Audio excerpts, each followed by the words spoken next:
This recipe has been haunting me for a month, and I've been aware that these cookies exist, but what I didn't understand was that you practically had to do a full-on seance to bring these desserts into existence. So it's not a secret, I tell you guys every cooking video just how much I hate cooking, but this recipe intrigues me and I really want to make these. So I plan on making these for St. Patrick's Day. I have a dinner/party that we're going to, and so I want to try making some mint chocolate macarons. So this recipe is already insane, so I've took the liberty of measuring everything out, and it's so dumb because of how specific it is. Everything's done by weight, so I literally have my kitchen scale out, measuring everything out, and I have everything written down as well as all the tips that I've looked up, and we're gonna try super hard today. You're gonna see a level of dedication and perseverance that you have never seen on this channel before. So I will say that I'm probably already gonna f this up because I believe from what I've read, the original French recipe calls for almond flour, which I do not have and I have not used since I was on keto. So we're gonna use regular flour, which is probably gonna make the cookies a lot more dense, if I had to take a guess, but we're gonna roll with it and hope that it turns out. So the very first thing that we need to do is sift together the confectioner sugar and the flour into a bowl. And the tip that I read for this is you want your flour to be as smooth as possible. So they're like, it's not enough to sift it. So I have my food processor here and we're gonna blend it first and then sift it. And they're like, don't worry about trying to push the clumps through because that will ruin your recipe, apparently.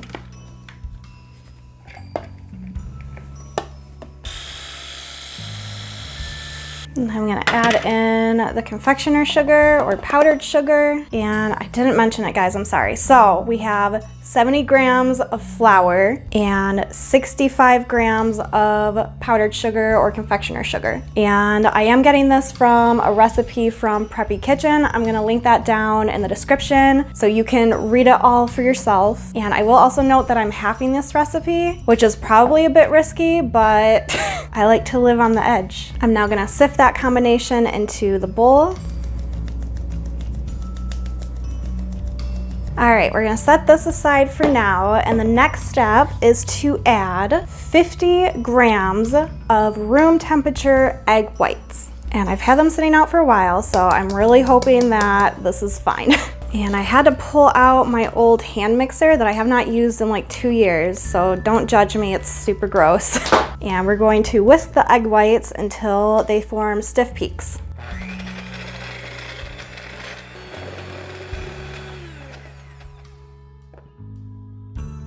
Next step is to add 1/8 teaspoon of cream of tartar. Tartar?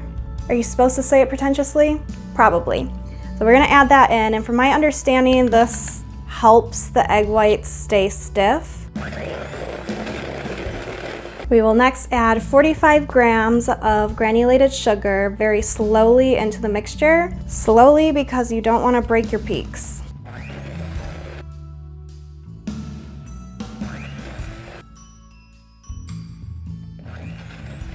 All right, this has turned into this beautiful thick cream. I think this is how you make meringue, actually. Like, it's just got a really nice consistency to it. So at this point, I'm going to add my extracts as well as my food coloring. And my thought is because the cookies are gonna be mint, I should probably make them like a mint color, right? I mean, that makes sense. So I'm gonna add in the vanilla extract first. And that was a 1/2 teaspoon of vanilla extract. Next, I'm gonna add in 1 teaspoon of mint extract, which I'm really hoping isn't too much. The stuff is really potent. I'm gonna make the people's mouths pucker. And I think I'm gonna do maybe 2 drops of green to 1 drop blue. Let's try that and see what color we get. So 2 drops of green, 1 drop of blue, and hopefully that gives us mint. I mean, yes, it's very light though, however, so I think I'm gonna do another 2 drops of green and another drop of blue, and that way when I add my flour mixture in, it's not gonna like turn white or like an off-white, I guess it would be. I am satisfied with that color. Now we're gonna add in our dry ingredients, and we add this in first 1/3 of it and fold that in. And then we add the rest in just a little bit at a time.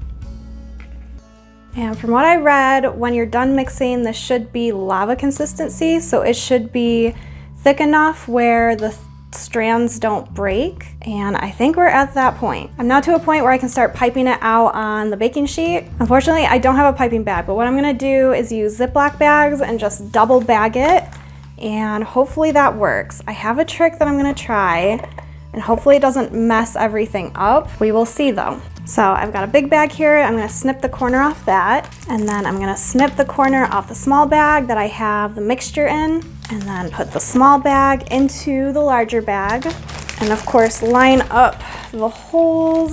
Yeah, that should work. This should work. So in an attempt to make everything uniform, I do have the circular I have the circular cookie cutter. I'm gonna use that as a guide so that all of my cookies are uniform. Oh man, I should have made the hole bigger. So you're supposed to do a swoosh on your way up. Oh man, that first one, oh no, this is not, okay, that's not gonna work.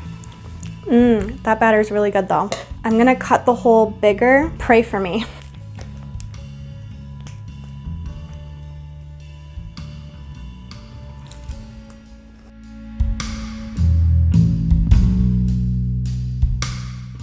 All right, I tried to get another cookie out and I shouldn't have because now I have an uneven number.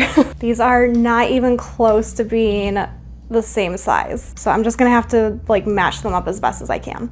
So the next step is to tap the baking sheet, and this is how ridiculous this recipe is because the first one that I looked up was like, tap the baking sheet 3 times. 2 is too little, 4 is too much, and 5 is right out. But this most recent one was like, just tap it several times, and this is just to get rid of the air bubbles, so.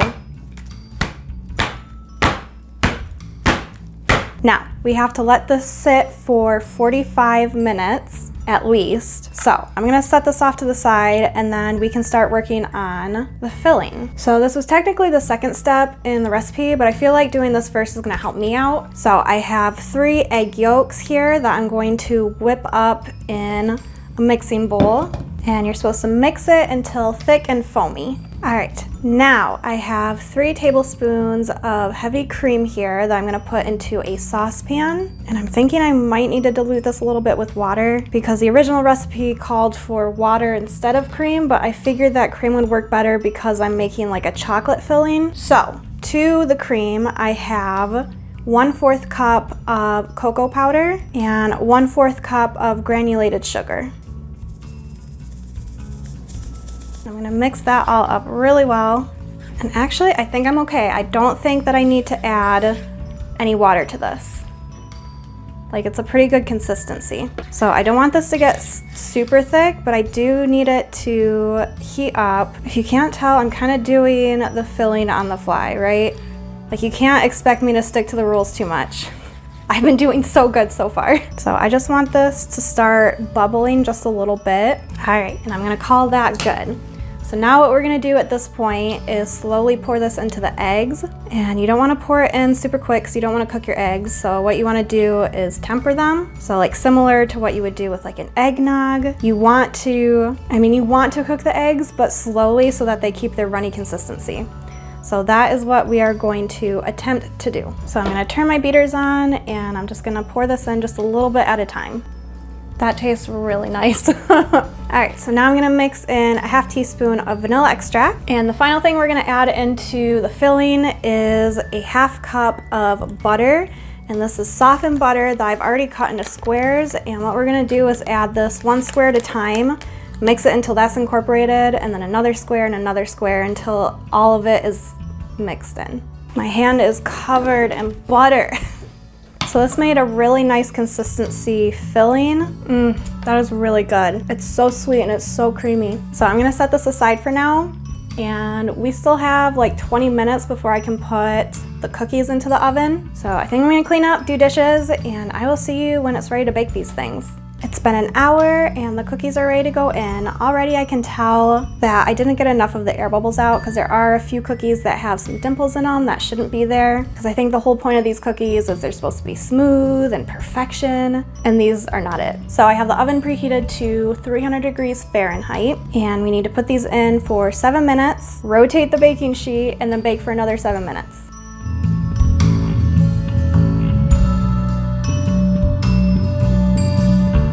I messed up. Somewhere along the line, I messed up real bad. They're so ugly. They look like an old man's ball. I don't understand why they're so wrinkly. My only guess at this point is because I used regular flour instead of almond flour. If you guys know what I did wrong, please let me know, because I'm gonna be mad about it. Oh, God damn it. So as I'm painstakingly peeling all this away, I think I may have figured out what I did wrong. Even though in the back of my mind I knew better, I didn't have any parchment paper.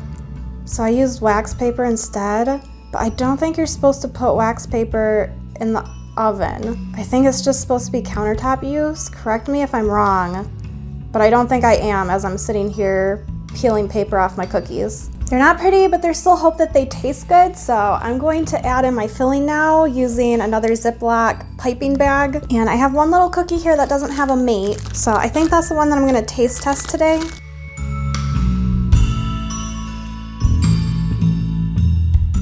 I have so much filling left over and I don't know what to do with it. I mean, I have some ideas, but I shouldn't. Now at this point, the recipe said that these need to age in the fridge for 1 to 3 days. So I made these early because the party is this weekend. So I'm gonna pop these ugly boys in the fridge so they can do their thing. Then I have my one little lone cookie here that I'm gonna try with you guys. Honest to God, that was the worst experience of my life and I hope I never have to do it again. My only hope right now is that these at least taste good. So here we go.